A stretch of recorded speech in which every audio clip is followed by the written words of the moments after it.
had quite the journey. I grew up in the mountains of Colorado, little over 8,000 feet.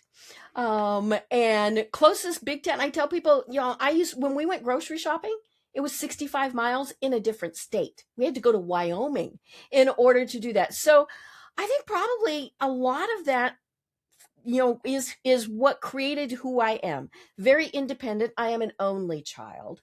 My parents could only stand one of me. So it was great. I had a whopping graduating class of 32. 32. And we won't say when that was, but it was a while ago. And I really was raised to be very independent and to have a great time, being able to do a lot of things on our own, because there weren't the things that were very close. So we did have to be very independent. I initially went to college in Kansas because it was a ways away, but not too far. But then I ended up back in Colorado and was there for quite a long time. I had several different jobs, started my own company there, Wise Women Communications, met my husband and was married there. And then in 2012, his company said, move to Atlanta or lose your job. And it didn't take too long for us to go, okay, we're going to go to Atlanta.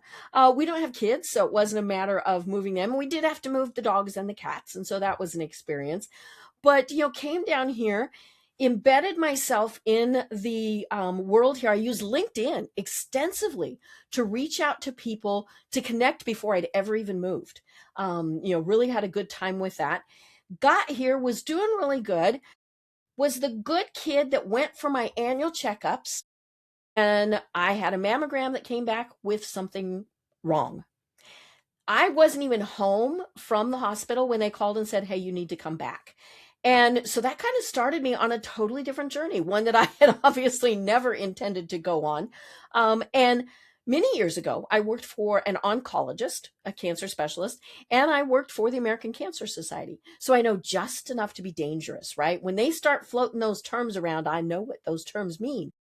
And so eventually, what I was diagnosed with was stage 4 triple positive metastatic breast cancer.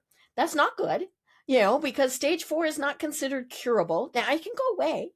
And bless its little heart, see, I live in the South now. Bless its little heart, it has stayed hidden and inactive for over 10 years, which is a very good thing. But I had several complications, multiple along the way, and almost died several times. My husband was told I was not going to make it. And I remember going, I get to vote, excuse me. And most of the time I still worked. I own my own business, and hospitals and doctors' offices have very good Wi-Fi. So I kept working. Along the way, had more surgeries, more complications. But yeah, you just keep going, right? I'm the little Energizer bunny. 2 more cancer diagnoses followed. One was pretty simple, basic skin cancer. It's called basal cell carcinoma, which sounds horrible, but it's your basic skin cancer. So they took care of it. I didn't even have a stitch. It was very easy. But then 2 years ago, I got thyroid cancer. And so I've had 3 totally separate cancers. But yeah, kept working, kept going. But then I decided, at the behest or nudging, pushing from my business coach, to use what I had gone through to help others. And so I started something called Trying Not to Die.live. And it is to help anyone on a cancer journey.